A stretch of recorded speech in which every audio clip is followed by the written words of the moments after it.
Hey guys, welcome back to my channel. आज की video का टॉपिक है फेक हायरिंग। और ऐसा नहीं है कि सिर्फ इसमें स्टार्टअप इन्वॉल्व है, बड़ी बड़ी कंपनी, बड़ी बड़ी एमएनसी, जेनपेक, विप्रो, टीसीएस, एचसीएल, बड़ी बड़ी कंपनीज इसमें इन्वॉल्व है। बहुत ज्यादा वैल्यूएबल वीडियो है, बहुत कुछ आपको इंपॉर्टेंट इन्फॉर्मेशन जानने को मिलेगी। आपको समझ में आएगा कि क्या आपका इन फेक हायरिंग की वजह से आपकी जॉब सर्चिंग पे क्या इंपैक्ट पड़ता है, क्या इसका सोल्यूशन है। और ऐसा नहीं है कि कोई इसका एक ही कारण है जिसकी वजह से फेक हायरिंग होती है, नहीं, बहुत सारे अलग अलग रीजंस हैं जिसमें हम डिटेल में बात करेंगे। And I am damn sure at the end of this video एक क्लियर पिक्चर होगी आपके सामने, आपको सब कुछ समझ में आ जाएगा कि क्यों होती है फेक हायरिंग, किस किस रीजन से हो रही है, कैसे उसका इंपैक्ट पड़ रहा है आपकी जॉब सर्चिंग पे, कैसे आप डीमोटिवेट हो रहे हो, क्या आपको इसमें इंप्रूवमेंट करनी है और कैसे अपने आप को इन सब चीजों से बचाना है, सॉल्यूशन क्या है। ठीक है, तो सबसे पहले बात करते हैं फेक हायरिंग की। कहीं भी वेबसाइट में आपने अप्लाई कर रहे हो, आपको हाँ इंटरेस्टेड करके आप डाल रहे हो, आपको लग रहा है कि हाँ भाई मेरी प्रोफाइल से मैच करता है, आपने सीवी वगैरह सब भेज दिया, इन्फॉर्मेशन वगैरह सारी फिल कर दी, और फिर आप इस होप में बैठे रहते हो कि भाई अब मुझे वहां से कुछ रिस्पॉन्स आएगा, क्योंकि जो उनको चाहिए था मतलब मेरा वही स्टैक है और सारी चीजें हैं, तो मतलब मुझे पास रिस्पॉन्स आएगा।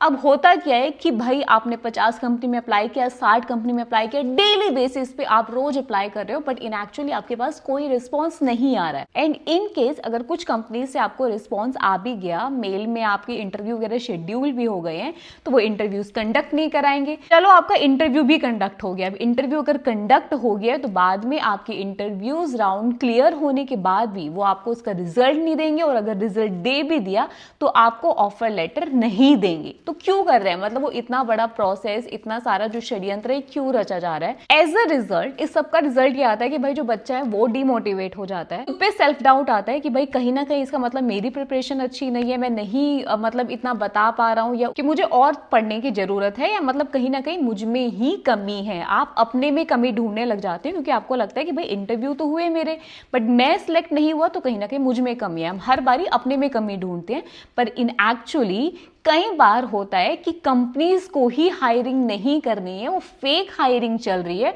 और यहां पे बंदा खुद पे सेल्फ डाउट करके बैठ जाता है।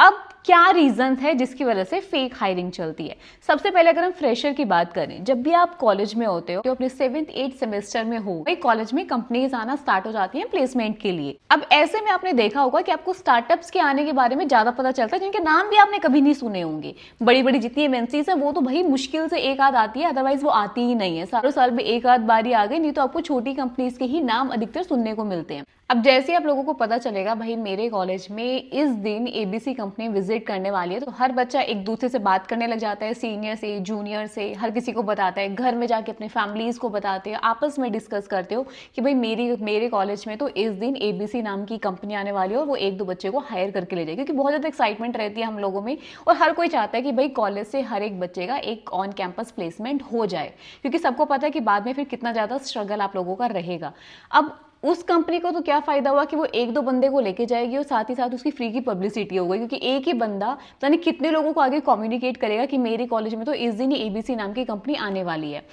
अब वो उस दिन कंपनी आई, अच्छा खासा बहुत ही टफ राउंड ऑफ इंटरव्यूज होंगे, कोडिंग आपसे करवाएंगे, डेटा स्ट्रक्चर के क्वेश्चंस आपसे पूछेंगे, और अच्छा खासा फिल्ट्रेशन होने के बाद वो एक दो बच्चे को ले जाएगी कि भाई मैंने इस एक दो बंदे को सिलेक्ट कर लिया आपके कॉलेज से, और ऑफर लेटर उनको दे जाएगी। अब ये भी जरूरी नहीं है कि जो ऑफर लेटर वो देके गई है, और जिस रोल के लिए देके गई है, जिस पोजीशन के लिए देके गई है, वही रोल वही पोजीशन आपको उस कंपनी में जाकर वहां ऑफर होगा। क्योंकि हो सकता है कि वो आपको लेके गई हो कोडिंग के लिए, बीए के रोल के लिए, या टेस्टिंग रोल के लिए, लेकिन वहां जाके इन एक्चुअली वो आपसे डेटा एंट्री की जॉब करवा रहे हैं, या कुछ भी आपसे XYZ जॉब करा रहे हैं। यहाँ पे कंपनी की तो फ्री में पब्लिसिटी हो गई, साथ ही साथ उनको एक आधा बच्चा हायर कर लिया, ऐसे एक दो बच्चे किसी दूसरे कॉलेज से हायर कर लेंगे, और ऐसे 2-4 बच्चे को हायर करके वो ऑफर लेटर उनको दे देंगे। अब हम बात करें अगर एक्सपीरियंस में, तो भाई आपका एक्सपीरियंस है, और आपने देखा होगा कि आप लोग भी जब अप्लाई करते हो तो भाई आप इंटरव्यूज देते हो, फर्स्ट राउंड आपका हो गया तो सेकंड राउंड होने का नाम नहीं लेता,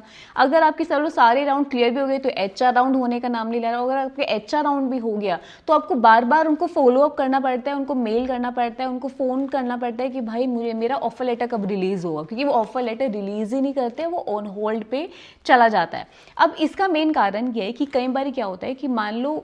किसी भी कंपनी में, जो कि स्पेशली बड़ी बड़ी जितनी भी एमएनसीज होती हैं, अब उनके पास कोई भी अगर उनको पॉसिबिलिटी लग रही है कि भाई मेरे पास कोई भी एक फलाना क्लाइंट आने वाला है, कि फॉर एग्जांपल कि भाई मुझे लग रहा है कि मेरे पास कोई सीमेंटेक क्लाइंट आने वाला है, अब वो लेके चलते हैं कि भाई अगर मेरे पास ये क्लाइंट आया तो मुझे कम से कम 20-25 पोजीशंस अपनी दिखानी पड़ेगी, बंदे दिखाने पड़ेंगे कि भाई मेरे पास रिसोर्सेज हैं, और इन सारे रिसोर्सेज को मैं जैसे मेरे पास प्रोजेक्ट आएगा, ये सारे रिसोर्सेज आपके इस प्रोजेक्ट में लग जाएंगे और काम हमारा शुरू हो जाएगा। जिसके लिए वो कंडक्ट करते हैं इंटरव्यूज़, पूरा इंटरव्यू प्रोसेस होता है। सारे बंदे उन्होंने ठीक है फिल्ट्रेशन कर लिए, राउंड्स पे राउंड चल रहे हैं इंटरव्यूज़ के, और बाद में फिल्ट्रेशन के बाद कुछ बंदे उन्होंने सिलेक्ट कर लिए, लेकिन उनके ऑफर लेटर वो तब तक रिलीज़ नहीं करते जब तक उनके पास वो जो भी प्रोजेक्ट था वो नहीं आया। अगर वो क्लाइंट उनके पास नहीं आता है, अगर वो प्रोजेक्ट उनके पास नहीं आता है, या जितना वो डिले लगाएगा उतना ही आपके ऑफर लेटर मिलने में, रिलीज़ होने में डिले जाएगा। और इन केस अगर वो बाद में क्लाइंट नहीं आता या उसने कोई और अपना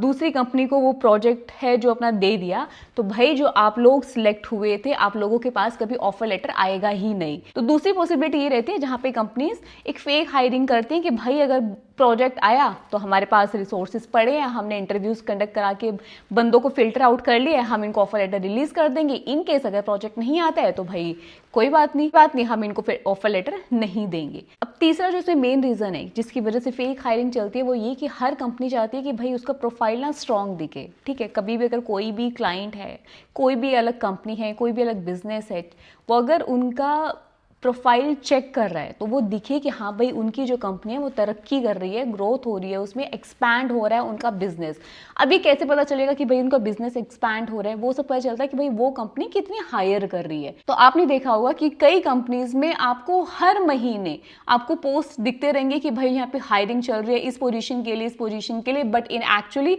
उनकी वो पोजीशन कभी फिल ही नहीं होती है, कोई हायरिंग नहीं चल रही होती। तो सिर्फ अपना एक प्रोफाइल अच्छा दिखाने के लिए कि वो एक ये फेक हायरिंग सब कुछ करते हैं। ये चीज जो बहुत ज्यादा बकवास है वो है स्कैम। भाई स्कैम चलता है पूरा, आपकी पर्सनल इंफॉर्मेशन उनके पास चली जाती है, क्योंकि जब भी कोई जॉब पोस्ट होती है, बहुत सारी ऐसी फेक एजेंसीज हैं जो डेली बेसिस पे ना जाने डे इन डे आउट कितनी जॉब अपॉर्चुनिटीज वो पोस्ट करती हैं। हर रोल्स के आपको मिल जाएंगे, चाहे management, coding, testing, DevOps, BA, कोई भी आप रोल ले लो, वहां पे आपको पोजीशंस मिल जाएगी। बंदे इंटरेस्टेड करके अप्लाई कर देते हैं, अपना सीवी भी सब डाल देते हैं। आपको लगता है कि भाई ये तो बहुत ज्यादा हाई सैलरी दे रहा है, या ये तो मेरे जो प्रोफाइल मैं चाहता हूँ वो मेरी यहाँ पे मैच हो रही है, यहाँ पे क्राइटेरिया मेरा मीट कर रहा है, तो आप सीवी वगैरह सब दे देते हो। बट इन एक्चुअली ये फेक एजेंसी क्या करती है, अब जैसे आपने अपना सीवी सबमिट किया, अपनी सारी पर्सनल इंफॉर्मेशन आपने शेयर कर दी, तो उनके पास आपका फोन नंबर भी है, उनके पास आपकी स्किल सेट भी है, उनके पास आपकी मेल आईडी भी है, उनके पास ये भी पता है कि भैया इसको कितना एक्सपीरियंस कहाँ पे है, क्या इसका लैक हो रहा है, सारी चीजें उनके पास है। अब इसका फायदा वो क्या उठाती है कि जितने भी हमारे जो ट्रेनिंग सेंटर्स होते हैं, जो भी मतलब स्पेशली फ्रेशर्स के केस में, वो उन लोगों को डेटा प्रोवाइड कर देती है। अब उनको क्या फायदा हुआ, अब उनको पता चल गया कि भाई ये बच्चे हैं, ये इस पर्टिकुलर पोजीशंस के लिए जॉब अप्लाई कर रहे हैं, तो या ये अभी मतलब स्ट्रगल कर रहे हैं, सर्च कर रहे हैं, इनकी जॉब अभी नहीं लगी, तो फिर वो आपको कॉल करेंगे, आपको बताएंगे कि भाई मैं आपकी जॉब लगवा सकता हूँ। कोई भी बड़ी बड़ी एमएनसीज की वो नाम लेंगे कि हम टीसीएस में लगवा सकते हैं, एचसीएल में लगा सकते हैं, विप्रो में लगवा देंगे, आईबीएम में लगवा देंगे, लेकिन आपको हमारा ट्रेनिंग प्रोग्राम ज्वाइन करना होगा, या फिर आपको इतनी ट्रेनिंग फीस देनी होगी, या फिर आपको हमारे यहाँ पे हम एक कॉन्ट्रैक्ट बेसिस में आपको वहाँ पे घुसवा देंगे। बट इन एक्चुअली उनका उन ब्रांड से, उन एमएनसी से कोई भी कनेक्शन नहीं होता है। वो जस्ट एक फेक एजेंसीज हैं और जस्ट आपको एक ठगने की कोशिश कर रहे हैं। उनका मेन मोटिव है सिर्फ कि वो पैसा, मतलब पर्सनल इन्फॉर्मेशन उनके पास है, फंस जाएंगे उतनों से वो पैसा निकाल पाएंगे। तो मतलब बहुत सारी चीज़ें चल रही हैं जो कि मतलब ऑब्वियसली अच्छी चीज नहीं है, बट ये सारी चीज इन एक्चुअली हो रही है रियल लाइफ में। कई बार तो केसेस ऐसे भी होंगे कि हो सकता है कि आपके पास आपकी मेल में या आपकी वीडियो कॉल्स में या आपके फ़ोन पे आपके इंटरव्यूज़ हुए हों और आपका सब कुछ अच्छा गया हो, सारी चीज़ें हुई हैं, आपको ऑफर लेटर भी रिलीज़ हो गया है और आपको ये भी लगेगा कि ये तो बहुत बड़ी कंपनी है, अच्छी जानी पहचानी बड़ी एमएनसीज हैं, रियल कंपनी है, और आप इसी चक्कर में उस कंपनी में घुसने की पूरी कोशिश भी करते हो। और अगर वो लास्ट में ये भी बोल देंगे ना कि भाई हमने आपको हायर कर लिया है, लेकिन एक ट्रेनिंग फीस है या हमें ये टूल्स वूल्स में आपके कुछ पैसे लगाने पड़ेंगे, तो आपको इतने अमाउंट डिपॉजिट करना होगा तब भी आप हायर हो पाओगे इस कंपनी में। तो बहुत सारे फ्रेशर या बहुत सारे लोग ऐसे जो इस अमाउंट को देने को तैयार हो जाते हैं कि भाई बड़ी कंपनी है, एटलीस्ट मैं एक बड़ी कंपनी में स्टार्टिंग में लग जाऊंगा, मेरी जॉब लग जाएगी और मेरा मतलब एक सिक्योर जॉब हो जाएगी। बट इन एक्चुअली वो सारी फेक हायरिंग है, क्योंकि जितनी भी बड़ी एमएनसीज होंगी, जितनी बड़ी कंपनीज होंगी, कोई पैसा नहीं लेती है आपको हायर करने के लिए। ये हमेशा ध्यान रखना कि अगर कोई बड़ी कंपनी का नाम यूज करके आपसे पैसे लेने की कोशिश कर रहा है, then you need to be careful from all these fake agencies, क्योंकि कोई भी पैसा नहीं लेगा अगर वो रियल कंपनी है। इन सब चीज़ों का बहुत ज़्यादा इम्पैक्ट खुद बच्चे पे पड़ता है, क्योंकि उसको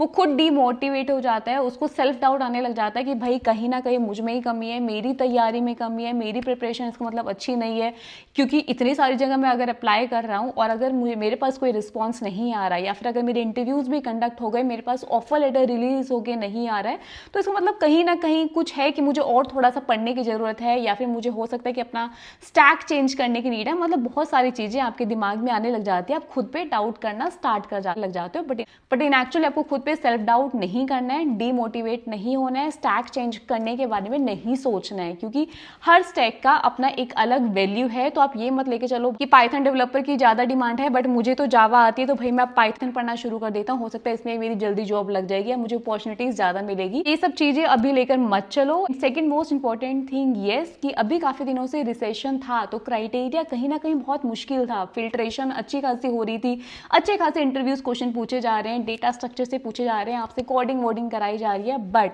जब चीजें थोड़ी स्टेबल हो जाएंगी, जब वापस से चीजें बूस्ट होंगी, तो ये सारी चीजें इतना ज्यादा टफ नहीं रहेंगी और आपकी भी इजीली जॉब लग जाएगी। तो अब इन सब चीज का सोल्यूशन क्या है? सबसे पहले नेवर पे फॉर अ जॉब। कभी भी अगर आप कोई भी अच्छी कंपनी में अप्लाई कर रहे हो या आपको अपॉर्चुनिटी मिल रही है, तो वो कभी आपसे पैसे से रिलेटेड बात नहीं करेगी, किसी भी तरीके का कोई भी चार्ज, कोई भी फीस नहीं लेगी। तो ये सब चीजों से आपको थोड़ा केयरफुल रहना है और इन सब चीजों में आपको नहीं घुसना। Number 2, avoid sharing personal information. कभी भी अगर आपको अपॉर्चुनिटी दिख भी रही है, तो पहले आप अच्छे से कंपनी के बारे में रिसर्च करो, जानो, रिव्यूज देखो, उसके लिंक्डइन में जाके देखो, अच्छा खासा देख लेने के बाद, जान लेने के बाद ही अपनी पर्सनल इन्फॉर्मेशन को आप शेयर करो। एंड नंबर 3, रिसर्च करो कंपनी की। कोई भी कंपनी अगर आ रही है या आप जिस कंपनी के लिए अप्लाई कर रहे हो, या कोई कंपनी आपको ही अप्रोच कर रही है with mail, phone, video call, जो भी है, उस कंपनी के बारे में उस कंपनी की वेबसाइट में जाओ, चेक करो। क्योंकि आज के टाइम में ना, मतलब अब फेक कंपनीज भी जो आती है ना, फेक एजेंसीज भी जो आती हैं, उनकी भी अच्छा खासा आप देखोगे मेल एड्रेस आपको देखने को मिलेगा, अच्छी खासी वेबसाइट आपको उनकी देखने को मिलेगी। तो थोड़ा सा पहचान पाना आई नो थोड़ा मुश्किल हो जाता है, बट स्टिल आप अच्छे से पूरा चेक करो, थोरोली देखो, लिंक्डइन में देखो, रिव्यूज देखो, पूरा वेबसाइट को गो थ्रू करो और तभी उसके अकॉर्डिंग अपना next action low. And last and the most important thing, कि कुछ भी हो अपने पे सेल्फ डाउट मत लाना, क्योंकि इन एक्चुअली हर बारी आपकी गलती नहीं होती है। इट्स नॉट कि हमेशा आप में ही कमी है या आपकी ही प्रिपरेशन नहीं है, इस वजह से आपकी जॉब नहीं लग रही। इन एक्चुअली चल ही फेक हायरिंग रही है। तो जब हायरिंग ही नहीं चल रही है, अगर कोई जॉब एग्जिस्ट ही नहीं करती है, तो आपको जॉब वो मिलेगी कैसे? तो वो जो वहां पे सब दिख रही है वो सब फेक है, तो वो जॉब इन एक्चुअल एग्जिस्ट ही नहीं करती। तो अपने आप को डिमोटिवेट मत करना, कभी भी सेल्फ डाउट में मत आना, कभी भी स्टैक चेंज या इन सब अपनी क्वालिफिकेशन को लेके कभी डाउट में मत आना। कोशिश करते रहो, पढ़ते रहो, अपडेट रहो, और कभी भी किसी भी अपॉर्चुनिटी के लिए जा रहे हो उसको थोरोली चेक करो। सो इसके साथ ही करते हैं आज की वीडियो को खत्म। मिलेंगे नेक्स्ट वीडियो में। Bye bye.